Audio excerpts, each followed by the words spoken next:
Olá, sejam bem-vindos a Covil do Mago Hub Store, no caso o Hub Channel. Hoje eu achei que seria interessante falar um pouco sobre o V6, né, que está se aproximando aí. E daí eu tava com esse deck aqui para eslivar, então eu vou deixar ele aqui de fundo para quem tá vendo no YouTube. Para quem estiver vendo no Spotify, você provavelmente só vai estar ouvindo o áudio. Enfim, é, tá rolando a Gen Con lá nos Estados Unidos, né? Esse final de semana inteiro, né? Final de semana do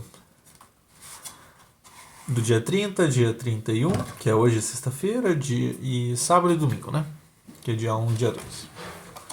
E, bom, nesse período aí, a gente teve a revelação de uma alfa que tá rolando do Vampiro, né?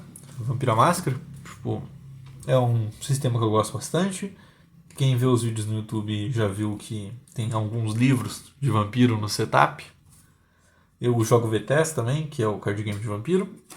E devido a isso, eu acho interessante que seria divertido falar um pouco sobre o que eu tô achando dessas mudanças, entre aspas. E uma coisa que eu gostaria de falar é: eu não gostei de todas as mudanças, eu gostei de algumas, mas elas não me chamaram tanta atenção. Dentre as mudanças, eu gostaria de falar mais sobre os clãs, né, já que o sistema continua sendo storyteller no geral, com apenas algumas pequenas mudanças. Eu acho que seria interessante falar um pouco sobre como que tá os clãs nessa nova versão.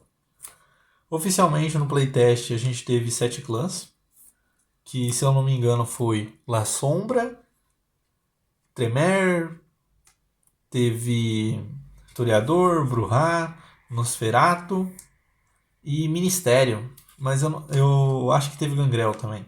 Mas eu não lembro de todos de cabeça, eu não cheguei a ficar lendo as fichas de personagem toda hora. Só que tem também um PDF de jogador que eles colocaram ali e um PDF para narradores. Além, é claro, do PDF da aventura pronta e das fichas, né? Esse PDF você pode acessar pelo DriveThru RPG, se não estiver mais disponível quando você estiver vendo esse vídeo. Tenta dar uma procurada na internet que você deve achar. Como o conteúdo é gratuito, creio que não seja considerado pirataria isso. Então, não tem nenhum problema. Mas tem uma coisa que me pegou assim um pouco, eu achei meio merda, que foi a volta do Giovanni. Eu gosto do Giovanni como um clã, mas eu acho que a ideia do Zekata é muito mais divertida do que a ideia do Giovanni. Até porque você meio que centraliza todos esses clãs que têm uma relação específica com a morte, ou que sejam relacionados ao antediluviano ou capadócios, em um único clã. E eu acho isso divertido. Fora que no guia do jogador do V5, guia do jogador ou guia de jogo? Guia de jogo do V5, você tem fichas de conhecimento que te dão acesso a certas linhagens.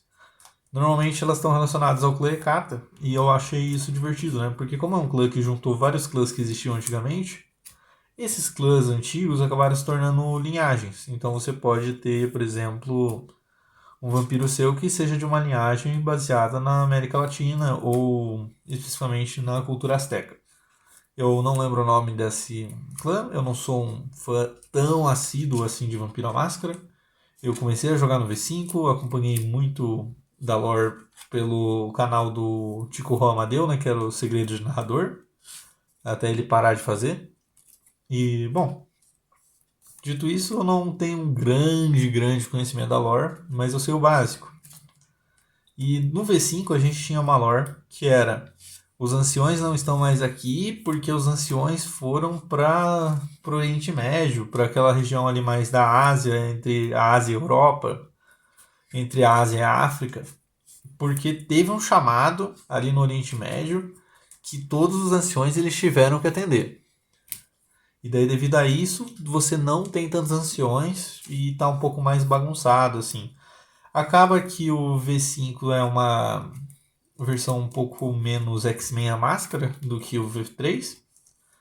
E eu não cheguei a jogar o V20, então não sei muito bem como é. Eu sei que o V3 é muito poderzinho.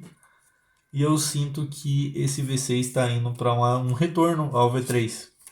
Tipo, no grupo do VTS Brasil, que eu vi um cara falando que é como se o V5 fosse um governo de esquerda e o V6 fosse um MAGA, que é tipo, Make America Great Again, mas é tipo no sentido de Make Vampiro Great Again.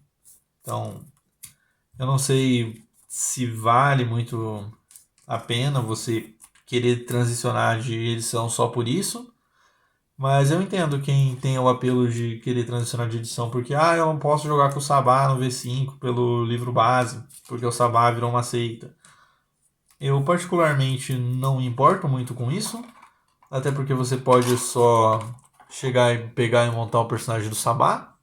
Ninguém vai te impedir de fazer isso, é a sua mesa, é uma mesa própria sua. E, pô, você não precisa estar sempre de acordo com o metaplot. Mas no V6, aparentemente, continuando os avanços da história, exceto essa parte do Giovanni, que eu não entendi muito bem como que eles vão aplicar, mas a gente ainda está numa alfa, né? Então meio que tanto faz. Os Ravenos também voltaram a ser associados com os povos ciganos, né? Os povos romani no geral, mas acaba que não faz muita diferença hoje em dia, pelo menos não pra gente aqui do Brasil. Até porque cigano não tem uma conotação tão negativa quanto a expressão original em inglês que é gypsy, né? Enfim, a pira agora no V6, os anciões que tinham ido para meio que essa reunião, tinham escutado esse chamado e ido até esse chamado, estão voltando para suas cidades e isso vai gerar atrito entre os jogadores ou os príncipes e toda a comunidade vampírica que estava controlando as cidades naquele momento. Então, meio que acontece que vai avançar o metaplot, mas eu creio que vai puxar para uma coisa mais urbana, no sentido de vamos ficar aqui, vamos ver o que vai acontecer com a nossa cidade, ao invés de algo mais focado na guerrena. Até porque aparentemente teve algumas mudanças na guerrena, eu não cheguei a ler muito ainda sobre. Eu li o básico do livro, que eles disponibilizaram, e eu li também as mecânicas, que teve algumas mudanças que eu achei algumas horríveis e outras eu achei mais legalzinho. Uma das que eu achei horrível foi a retirada dos dados de fome e do sistema de fome em si, porque eu gostava desse sistema, é uma das melhores coisas do V5. Ele te dá meio que uma capacidade de geração de recursos, mas gerenciamento de recursos. Peço perdão pelo barulho no fundo, meus gatos estão meio agitados, mas agora eles removeram, só que eles fizeram uma pequena mudança, né? Porque antes você tinha meio que 3 trilhas, podemos dizer assim, de status que você tinha que ficar sempre de olho. Que era a sua fome, o seu willpower e a sua vida. Além, é claro, da humanidade. A trilha de humanidade teve uma pequena mudança atualmente, mas vamos focar primeiro na vida e nos dados de fome. Agora o que acontece os dados de fome eles vão ser cortados totalmente. E toda vez que você for usar uma disciplina, você vai gastar do seu Vitae, que seria meio que pontos de sangue, mas não necessariamente pontos de sangue. Por que eu digo não necessariamente? Porque antes, o que era o Willpower se tornou também o Vitae. O Vitae ele também é sua trilha de Willpower é a mesma trilha de Vitae. Só que a sua trilha de vida também é a mesma trilha de Vitae. Então, todos os recursos, praticamente todas as ações e conflitos que você tiver durante o jogo, vão fazer com que você gaste ou afete a sua trilha de Vitae. Isso é interessante. É uma parte legal. O crítico bestial foi removido, infelizmente, mas eles adicionaram o crítico e falha bestial foram removidos, mas agora com a mudança de como vai funcionar as dificuldades, que antes era a dificuldade de um teste é 3, você tem que rolar sua parada de dados e tirar no mínimo 3 sucessos. Agora o jogo ele vai funcionar da seguinte forma: tem uma tabelinha lá que se você tirou um sucesso, você teve um sucesso básico. Se você tirou 2 sucessos, você teve um sucesso tal. Se você tirou 3 sucessos, você teve um sucesso excepcional. E por aí vai. Acontece que, por exemplo, digamos que eu tenho um vampiro que ele tenha força e armas brancas, por exemplo, em 3 cada um. A sua pool de dados seria igual a 6. Mas a dificuldade do teste é 4. Então a sua pool de dados vai ser reduzida pela dificuldade do teste e vai se tornar 2. Aí você vai fazer o teste, se você tiver sucesso, ok, você passou. Se você não tiver nenhum sucesso, você falhou. A gente tem algumas mecânicas novas que vão ser introduzidas graças a isso. Como eu disse, se você tiver 3 sucessos em um teste, é como se você tivesse tido um sucesso excepcional. E isso é interessante porque quando você tem um sucesso excepcional, você ganha um ponto de quickening ou aceleração, que vai te permitir melhorar a disciplina e por aí vai. Temporariamente, você gasta esse ponto e faz alguma coisa, e ele vai tipo funcionar como se fosse um ponto de hope, ou esperança do Daggerheart, que é um sisteminha que a gente viu recentemente. Ao mesmo tempo que, de contrapartida, a gente tem o mestre podendo ganhar pontos de drama. No começo de cada sessão, o mestre vai ganhar um ponto de drama para cada jogador na sessão, ou na crônica em si.